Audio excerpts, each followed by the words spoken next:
Tak dobrý večer, já se jmenuji Jakub Berdych, jsem ze studia Kubus. A začnu teda tady těma realizacema.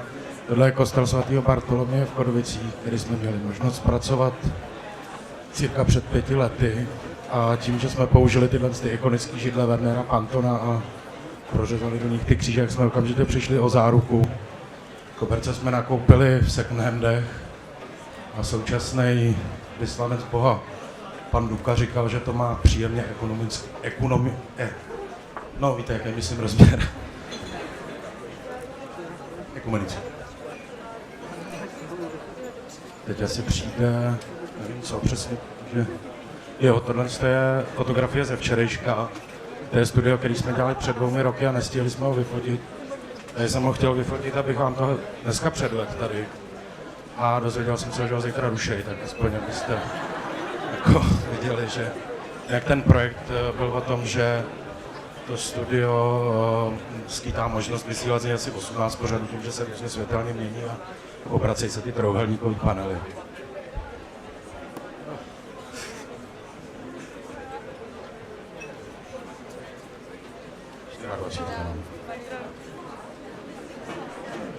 Jsem nečekal, že to bude takhle dlouhý. Tohle je další studio Prima Partie, který vlastně není ničím jiným zajímavý než tím, že je fialový, ale svým použitím mělo skýtat jiné možnosti, ale ono jenom svítí. Jinak mělo různě blikat a pohybovat se a tak, ale zůstalo teda jenom při statickým.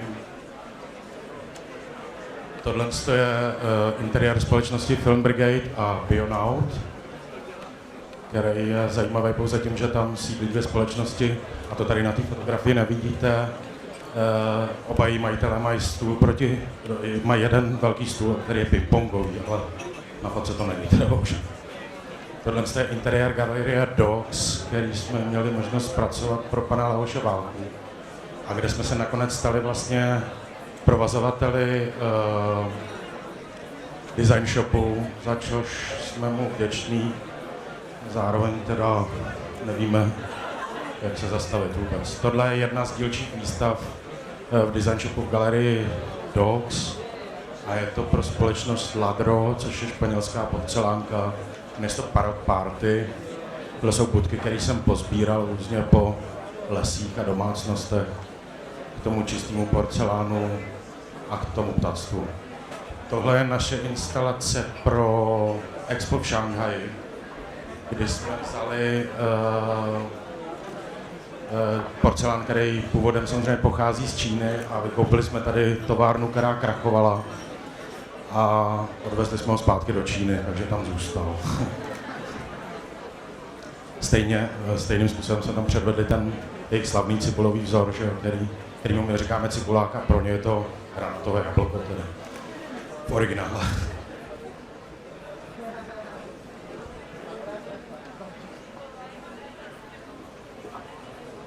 Jo, tak ten menší v klobouku jsem já a ten větší je můj kolega Maxim, který teda dneska nemohl a nepřijel. Jinak nepracujeme jenom 2, máme ještě kolegyni Irenu a Silvu a spousty dalších spolupracujících. Tohle je jedna z našich nejstarších věcí. Je to podle eseje Adolfa Losse Ornament a zločin. A je to tak jako vtipně využitý to tetování, který my jsme si taky půjčili z té Číny, že tenhle ten vzor, takže jsme tady pánovi jako vetknuli. Tohle je reakce na takový ty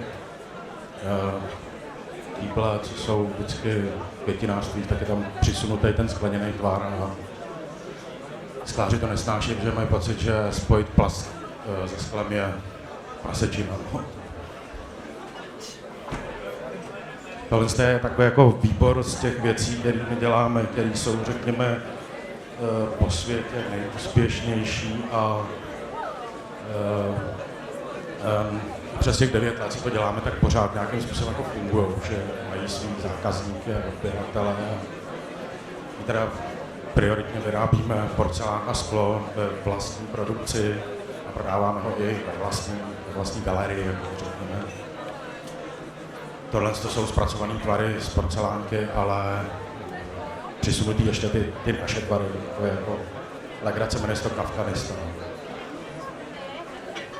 Tohle je z nějakých kolekcí skleněné, řekněme, my pracujeme hodně s materiálem, jako je Simax, který tvarujeme pouze na kahanu, takže z něj dostáváme jako z těch rour o něco jinačí tvary. Tady ty věci se jmenují Kovka, Relikviář a Crossways. Tohle jsou věci inspirované knihami Václava Cílka o české krajině.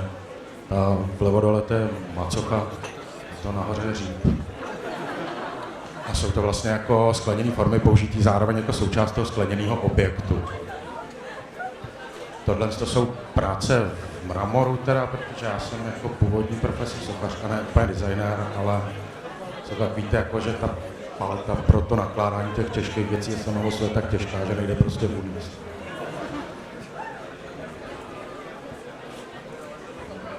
Jo a to závaží si mezi 75 gramů luxusu. Tohle jsou věci na zakázku pro galerii Mint. Jmenuje se to Delikatesy a to horní se jmenuje Katastrofa Collection.